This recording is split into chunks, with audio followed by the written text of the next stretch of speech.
Hey-ho, Tudor-minded people. I'm Gage. I'm Jessica. We're Tudor Time Machine, and this is episode 49 of our podcast. Thank you so much for listening. And if this is your first time finding us in the pod sphere, it is best to start at episode 1. This is a story project, and it goes in order, and we do not want you to miss any twists and turns of our tale. We're so excited to see where all our thousands of listeners come from. It's from all over the world. It's incredible. We've had such a great time researching and imagining this project and sharing it with everyone. And if you are enjoying it, please support us and buy some Tudor Time Machine swag. Go to our Tudor Time Machine Facebook page, hit the Shop Now button, and you'll see all these wonderful items that we have for sale. You can get a Do You Tudor tee or a Tudor Time Machine logo sweatshirt, and you'll be supporting the podcast at the same time, and we really appreciate it. We thank you in advance. So as you remember, in our last episode, we saw Rutland's attempt to be with his true love go so wrong. So wrong. But now we're taking our Tudor Time Machine back to 1532. After the reading, we'll have fun discussing the history beyond our tale and making connections between then and now. Read on, Jessie. Chapter 49, 1532. Quarrendon House, the home of Margaret and Anthony Lee, in which Anne Boleyn lays bare a dangerous future. Anthony was so doting as he led Margaret to a comfortable seat.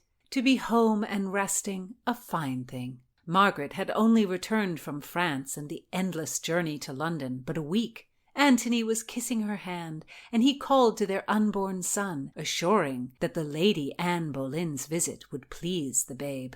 Margaret did not want her husband to stay to greet Anne. There was trouble. Of what sort she could not tell, but Anne would not drag herself to the country for a simple visit. Anthony all but danced on the Lady Anne's arrival. He wished to hear tales of life at court. Margaret wished Anne and her husband would walk out through the garden and leave her. Their ceaseless need to include her in their prattle obliged her to listen. Anne managed to send Anthony on an errand, and as soon as he was out, she whispered at Margaret, "I think I am with child." "Anne, what joy!" Margaret moved chairs to sit by her friend, putting her arm around Anne's waist and kissing her cheek. "Oh, how perfect! Our children will be great friends together. Have you told the king? He will be happy. Oh, Anne, how well things turn for you." Anne's face was bowed a bit. "Why do you not smile? Are you fearful for the baby? What presses on you?" "Margaret, I have not lain with the king." The shock of it knocked the wind out of Margaret. She wanted to cuff Anne, who paced before her, hands on her hips. And then she felt the tears in her eyes. "Dear God, Anne, Anne, what have you done?"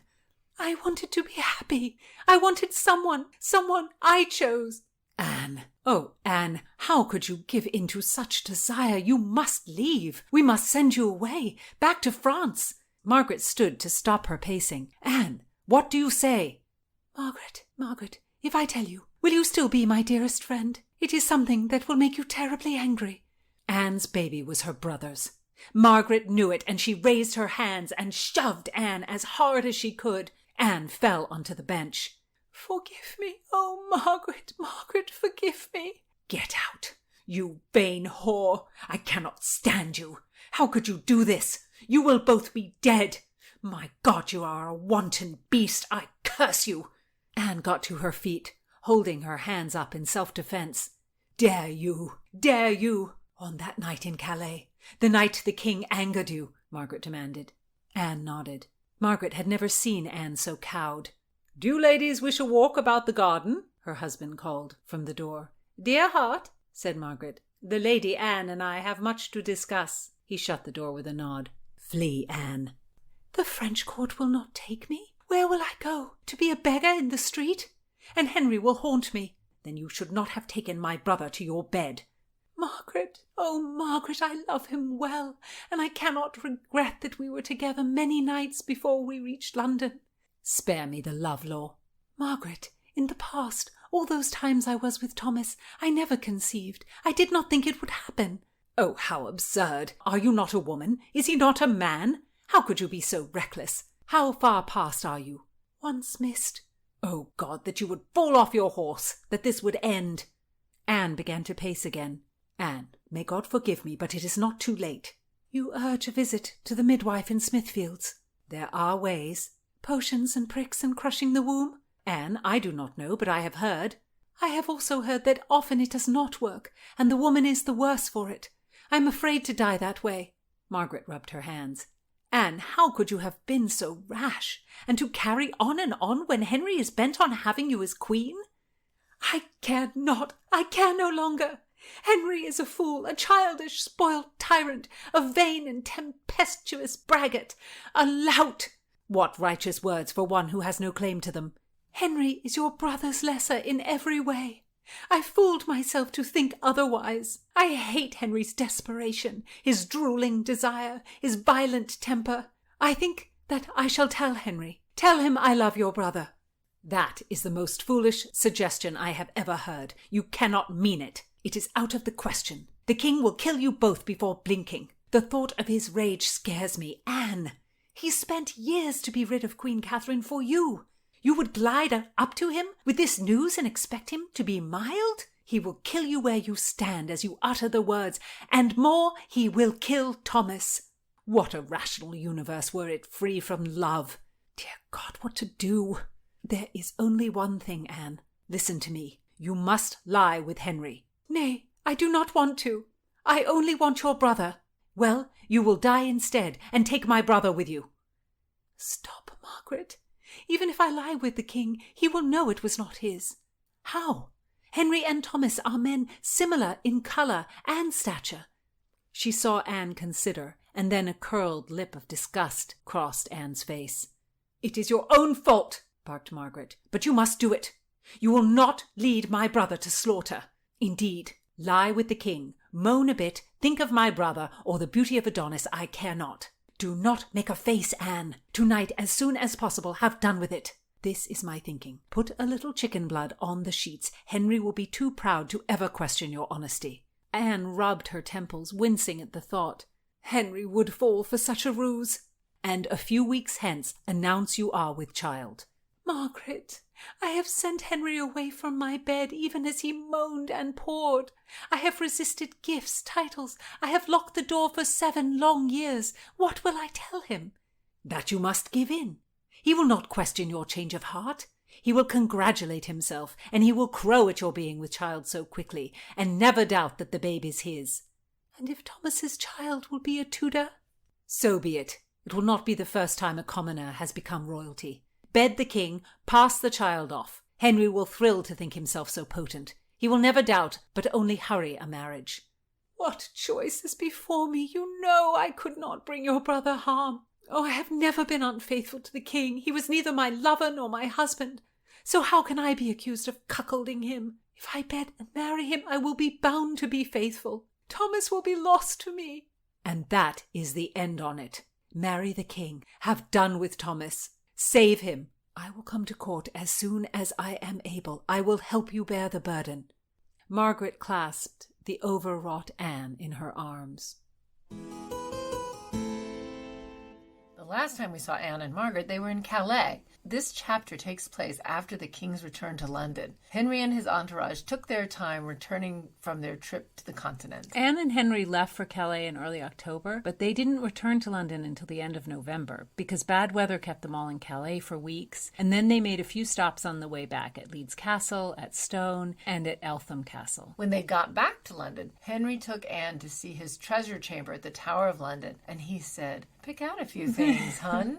And meanwhile, Catherine of Aragon was sent to a castle in Bedfordshire, and most of her ladies-in-waiting and servants were dismissed. Things were getting worse and worse for her. And delegations from the king kept turning up at this castle to try to get Catherine to agree to the annulment. And she kept saying, "Look, don't call me the Dowager Princess. I am the Queen of England and the king's true wife." The Spanish ambassador, Eustace Chapuis, actually wrote to Charles V, Catherine's nephew, and urged him to declare war on Henry. And Chapuys assured Charles that the English people completely supported Catherine, they hated Anne, and it would be easy to overthrow Henry. And it might have been, but we'll never know, Right. But Charles V essentially didn't do anything to help his aunt. So despite the fact that Catherine was from the most important family in Europe at this time, the Habsburgs, they didn't give her much. And apparently Catherine herself didn't want any bloodshed over the matter because she considered that would be horrible and sinful for a war to be fought over this issue of her marriage. And in fact, no leader in Europe supported Henry's actions against his wife. But also, no one cared enough to really do anything about it, and certainly not to go to war over it. Francis I of France played it both ways. During the trip to Calais, he gave Henry the impression that he supported him. But Francis turned around and told the Pope that he had told Henry not to marry Anne. He also assured Henry that he would never make an alliance with the Pope by arranging a marriage with one of his own sons to the Pope's niece, but that marriage took place soon after Henry's trip to Calais. And despite disapproval from his own people and other monarchs, Henry just plowed on. It seems like he became obsessed with doing it because of the resistance against it. Sure. Henry didn't like anyone to tell him what to do. He didn't like anyone to get in his way. And Henry gave a statement concerning his great matter at Bridewell Palace in 1528 to get the people on his side. The king started off praising Catherine of Aragon and claiming to be devastated that God was against their marriage. But then It hurts me more than it hurts her, right? I Exactly. mean, you can hear it. But then there was some shouts of, "Get back to your wife." And that came from the crowd. And the French ambassador reported that Henry became enraged. And he screamed that if anyone dared to criticize him in this matter, he would show them who was the master. And there was no head so fine that he would not make it fly.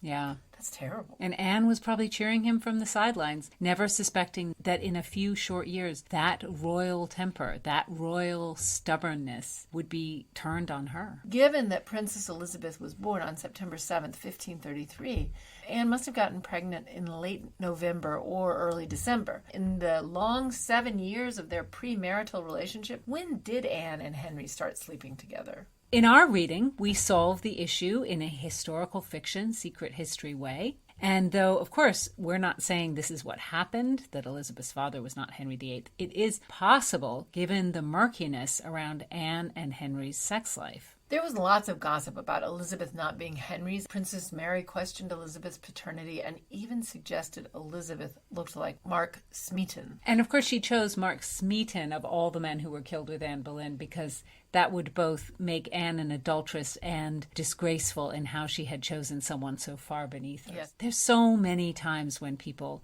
doubted the paternity of a child. You know, to sort of further that, it is also interesting that during the events of 1536, Lady Jane Parker, Anne's sister-in-law, Lady Jane Parker was married to Anne's brother, George Boleyn, she reported that Anne had told her that Henry was, quote, not able to satisfy a woman, and he had neither capacity nor virility. So this is a constant question. What if Edward was not Henry's either? Now you're really going off the deep end. But I mean, Henry clearly had some sexual problems. Yes. And, you know, and I actually think with a king who was more pliable in his sexual arousement, the marriage to Anne of Cleves might have been consummated. It seems like Henry's virility was a tricky thing. This led to other gossip that she slept with other men to get pregnant because she knew she had to produce, leading again to who was Edward's father. Right. But anyway, George Boleyn was asked if he knew Henry to be impotent, and he wouldn't answer the question. Right. He wouldn't answer the question because it would also imply that Elizabeth was not Henry's child. It would. And at the trial, the question was written on a piece of paper and handed to George Boleyn because people didn't want to read it out loud.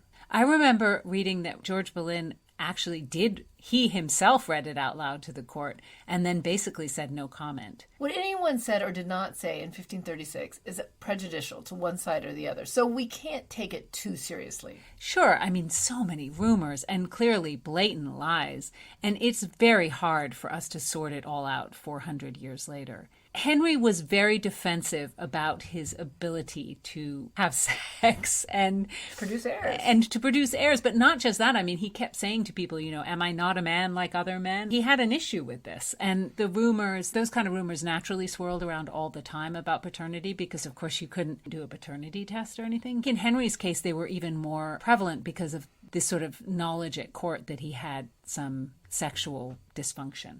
To add to this sort of question of Henry's sexuality, did they or didn't they wait for the 7 years? There are actually 2 different dates for the marriage between Henry and Anne, because the 16th century historian Edward Hall states that Henry and Anne were secretly married on November 14th, 1532, but Archbishop Thomas Cranmer, who actually married them, refers to their secret marriage date as being January 25th, 1533, and he does not refer to an earlier marriage, which I think he would have known about had he married them again. And Edward Hall gave the date of November 14th in his book, The Union of the Two Noble and Illustrious Families of Lancaster and York, which was published posthumously in 1548. And Cranmer gave his date in a contemporary letter and said that among other witnesses of that wedding was Sir Henry Norris, which is a little ironic because he was one of the 5 men who were executed with Anne. So what do we think about these 2 marriage dates? Well, I don't think Anne and Henry had 2 secret wedding ceremonies. That seems very unlikely. What would be the point? To me, the January date makes sense, and by that time Anne was pregnant, so Henry had a very pressing reason to push a marriage then. And the secret of this secret wedding was not really a secret at court because apparently Anne and Henry dropped a lot of hints that they had been married. And there's a story that Anne told our own Sir Thomas Wyatt that she had a hankering for apples and that the king had told her that she must be pregnant. I don't know, November 14th on the way back from Calais? It just seems sort of random to me. And then why have a second ceremony in January? In January, it wasn't as if Henry's annulment from Catherine was suddenly accepted by the Pope and they could have an official marriage or anything like that. It doesn't seem to make sense for them to have 2 marriages that were sort of similar. At that time in 1530, that November wedding was only a rumor, one that Edward Hall stated as a fact when he wrote his history of the Tudors in the 1540s. I'm not saying that he falsified the date, but he went with a rumor because a marriage date in November between Henry and Anne would better fit the narrative that Anne and Henry were married when Elizabeth was conceived, and that Anne waited to have sex with the king. And that was better for how people would perceive the situation and also her legitimacy. Right, because by 1548, Henry VIII and Anne Boleyn were both dead, and the surviving children were Edward, who had just taken the throne, Mary, and Elizabeth. And also Edward Hall was writing for an audience in 1548 that was leaning towards Protestantism. And I'm not saying he falsified a date, but he took the date that fit the narrative he wanted to present. Yes. He didn't want to risk delegitimizing a living princess. The question is, I guess, though, did they wait until they were married anyway? Because they were courting or going through all this crazy for 7 years. And by all contemporary accounts, Henry did not take a mistress during that time. So would the King of England really go without sex for 7 years? And for that matter, would Anne? No, I mean, of course, historians focus on Henry's unlikely celibacy, somehow assuming that Anne, a young woman of a certain character, obviously very, I don't want to say sexual because that sounds like I'm judging her, but sort of very out there, that she would have been fine going without sex for all that time. And as far as we know, she did not have sexual dysfunction. No, as far as we know, she did not.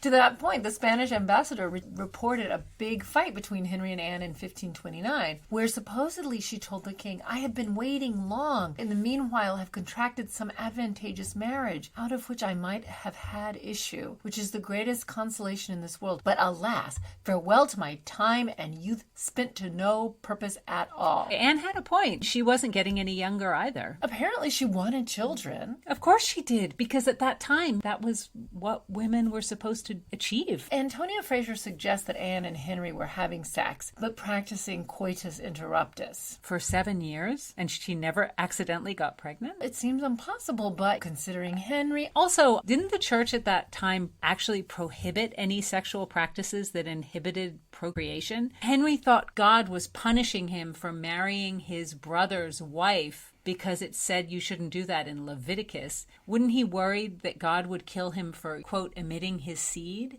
I mean, isn't that what happened to Onan in Genesis? Didn't God smote him for such a thing? Well, I think Henry VIII was pretty consistent in his religious convictions, and definitely that's how he made his choices.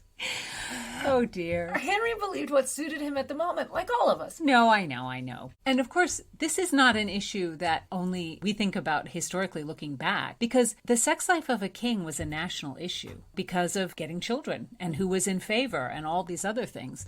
At the time, of course, there was gossip that Henry and Anne had had secret children that were hurried away from court never to return. That is so unlikely. For one thing, because, as you say, it would be impossible for Anne to hide multiple pregnancies. There were so many eyes on her. And hostile eyes. Some of them were hostile eyes. Yes. Yeah. And also, Henry would have legitimized them in a second after his marriage to Anne.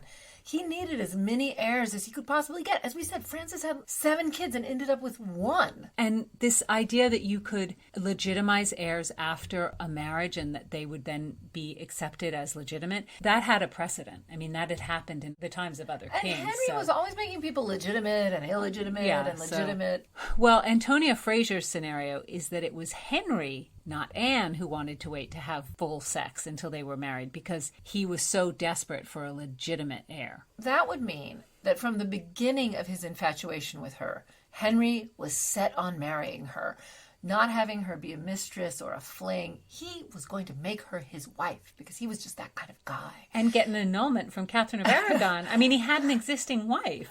I just don't think in 1526 or 1527 he was remotely planning forward in that way. I mean, Henry was absolutely not a planner. No. He was not projecting himself into the future and being like, oh, Anne, she's the good queen for England. Right, that's what I need. Yeah. His letters don't seem to indicate that. But it's such a bummer that we don't have Anne's letters to him. We just have his letters to her. Who knows what was in Anne's letters? She just had to be so much more careful. Her situation was so complicated with a living queen. Was she going to hold out on Henry a little bit? Was she going to be careful about what she said in letters that could be used against her? I think people just assumed that there was an equality of communication between these two people, but the power structure would have made that pretty much impossible. Impossible. So whatever Anne wrote, we still wouldn't really know. Henry was free to say whatever he liked. And in fact, we have a letter from Henry, and it was written in 1527, and he's quite eloquent. Open and clear. Yeah. And he writes, in turning over in my mind the contents of your last letters, I have put myself into great agony, not knowing how to interpret them, whether to my disadvantage, as you show in some places, or to my advantage, as I understand them in others. There you go. He's even saying, I don't know what your mean. Feelings are. She's being very careful. He goes on to say, beseeching you earnestly to let me know expressly your whole mind as to the love between us two.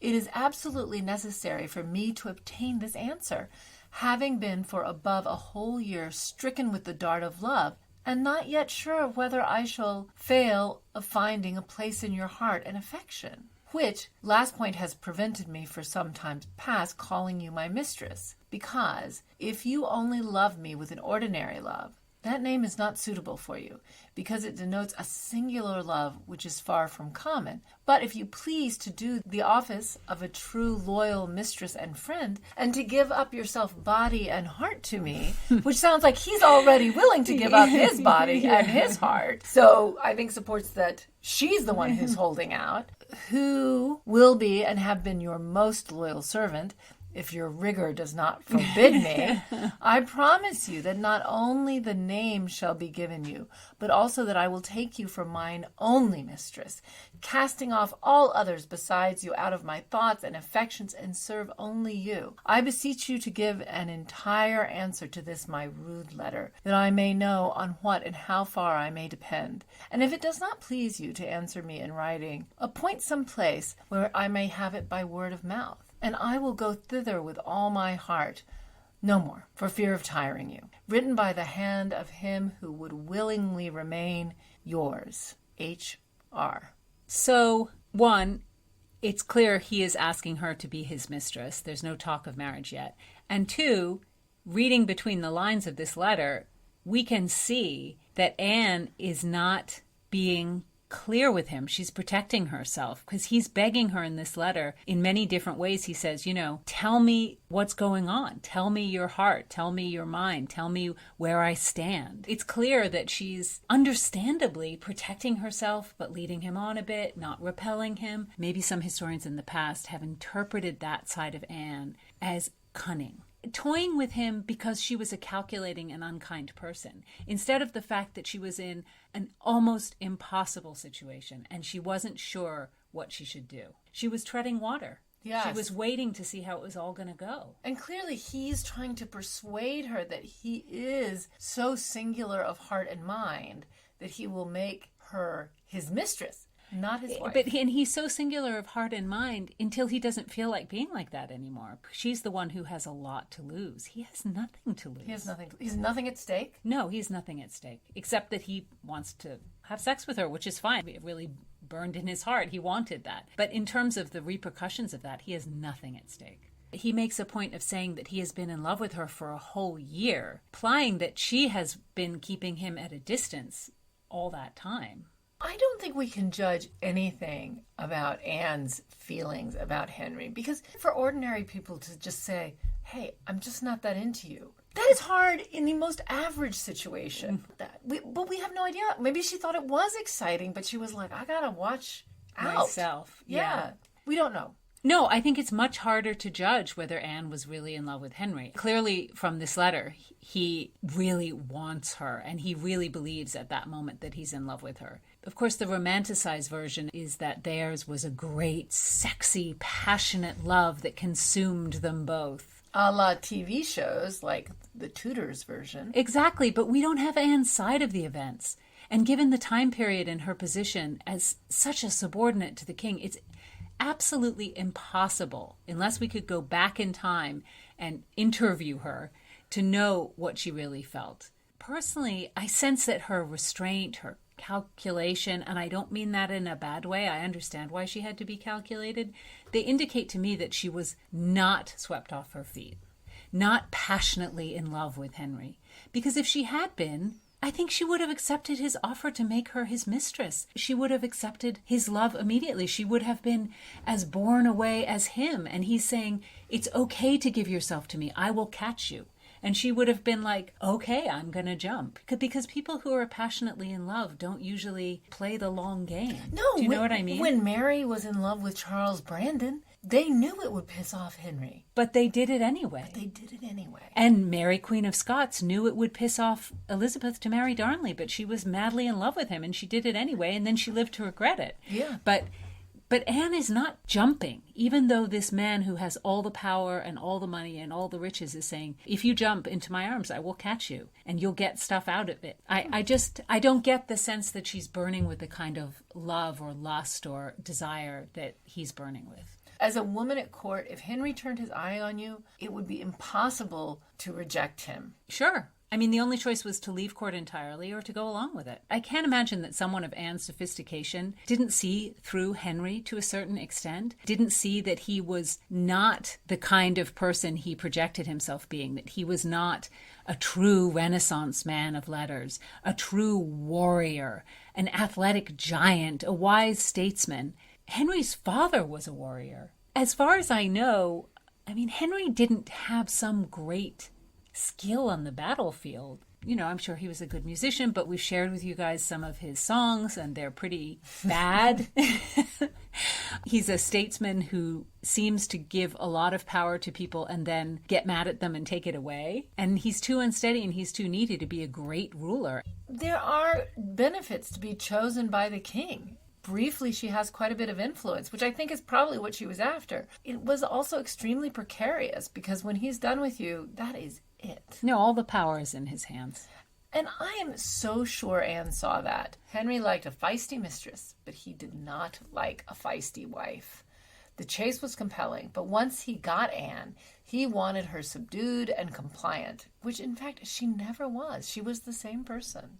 And after they were married, he also turned around and complained of her sexuality. He told the Spanish ambassador that he discovered after their marriage that she, quote, had been corrupted in France, which, again, if we take that as a true statement, he's implying that he had not had sex with her before marriage.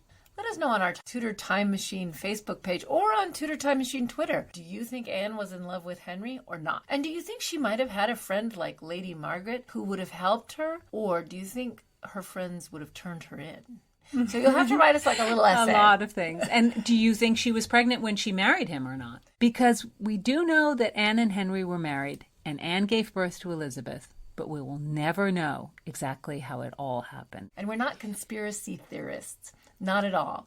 But situations are never simple. With power and a man like Henry, absolutely not. And next episode, we'll see how Constance is bearing up in prison. So join us next time for more Times Riddle and more Tudor-minded talk.